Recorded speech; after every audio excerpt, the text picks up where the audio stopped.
Hello મિત્રો, જય શ્રી કૃષ્ણ. મારી હોમ કુકિંગ રસોઈની ચેનલમાં તમારું સ્વાગત છે.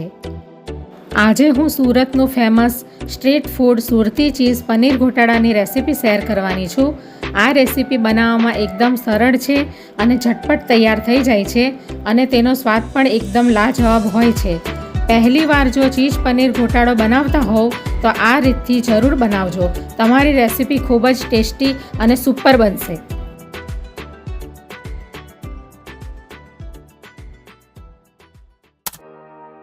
તો આજે હું સુરતની ફેમસ ડીશ ચીઝ પનીર ઘોટાલાની રેસીપી શેર કરવાની છું. તો કઢાઈ ગેસ ઉપર મૂકી દીધી છે. હવે આપણે એની અંદર એક મોટા ચમચા જેટલું ઓલિવ ઓઇલ નાખીશું. તમારે જે તેલ વાપરવું હોય તે તમે વાપરી શકો. તો હવે ઓલિવ ઓઇલ નાખી દીધું છે. હવે એક બટરનો ક્યુબ નાખીશું. હવે એક ચમચી જીરું નાખીશું.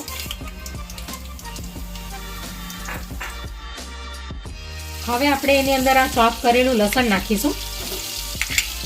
5 થી 6 કળી લઈ લીધી છે. તમારે પેસ્ટ નાખવી હોય તો નાખી શકો. હવે આપણે આદુ અને મરચાંની પેસ્ટ નાખીશું. હવે આપણે આ એક મોટો કાંદો લઈ લીધો છે, જેને મેં ઝીણો ઝીણો કટ કરી લીધો છે, એ નાખી દઈશું. હવે આપણે કાંદાને બરાબર ફ્રાય કરી લઈશું તેલમાં. એનો કલર ચેન્જ થાય પછી આપણે બાકીના ઇન્ગ્રેડિયન્ટ્સ નાખીશું. હવે આપણે આ ઘોટાળો જરા થીક બને એટલા માટે થઈને આપણે 2 ચમચી જેટલું ચણાનો લોટ નાખી દઈશું.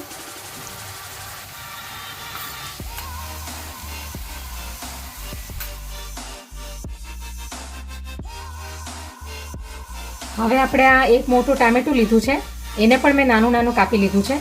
તમારે ગ્રેવી કરીને નાખવું હોય તો નાખી શકો.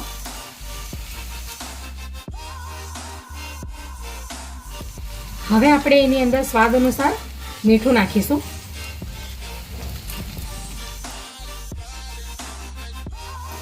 હવે આપણે ટામેટાને થોડા મેલ્ટ થવા દઈશું.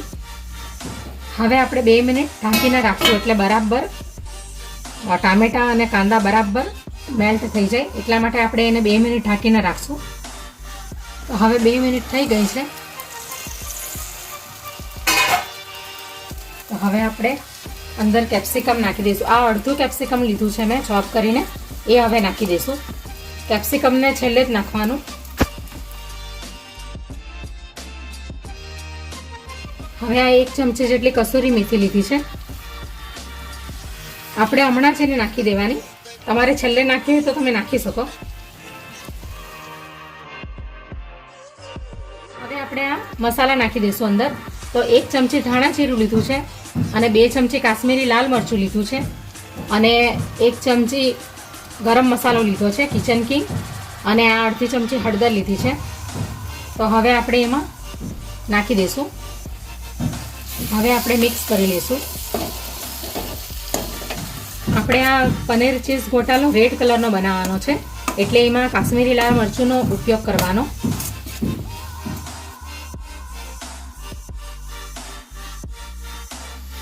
હવે આપણે એની અંદર થોડું પાણી નાખી દઈશું, અડધા કપ જેટલું.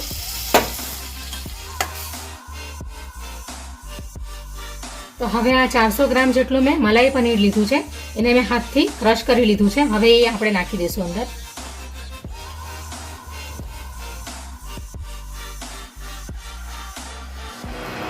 હવે બરાબર મિક્સ કરી લઈશું પનીરને.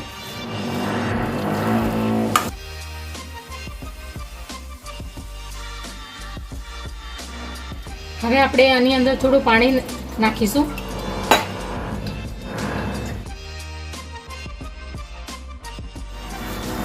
હવે ફરીથી મિક્સ કરી લઈશું. તમને જેટલી તમને પનીર ઘોટાળામાં ગ્રેવી જોતી હોય એ પ્રમાણે તમારે અંદર પાણી નાખવાનું. હવે આપણે એની અંદર અડધી ચમચી ચાટ મસાલો નાખી દઈશું.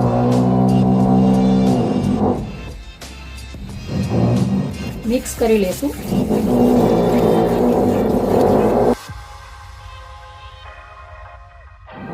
હવે 1 ચીઝનું ક્યુબ લીધું છે, તો એ આપણે અંદર નાખી દઈશું.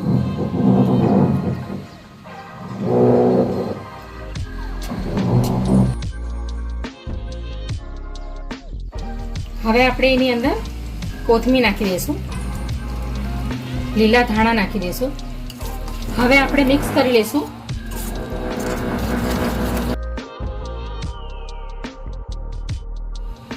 હવે આપણે ફક્ત 2 મિનિટ જેટલું ઢાંકીને રાખશું આપણે સ્લો ફ્લેમ પર.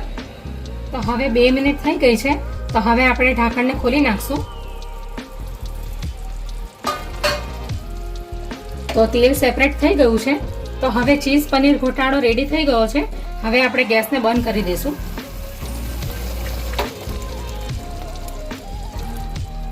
થોડુંક આપણે ઉપર ચીઝને ગ્રેટ કરી લઈશું.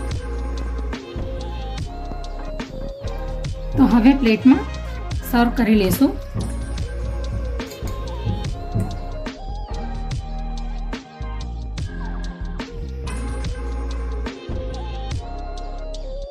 આ ચીઝ પનીર ઘોટાલાને તમે પાવની સાથે પણ ખાઈ શકો અને પરાઠાની સાથે પણ ખાઈ શકો. હવે થોડું પાછું આપણે ચીઝને ગ્રેટ કરી લઈશું, ગાર્નિશિંગ કરી લઈશું. થોડી કોથમીર નાખી દઈશું ઉપરથી, લીલા ધાણા. તો તૈયાર છે ચીઝ પનીર ઘોટાલા.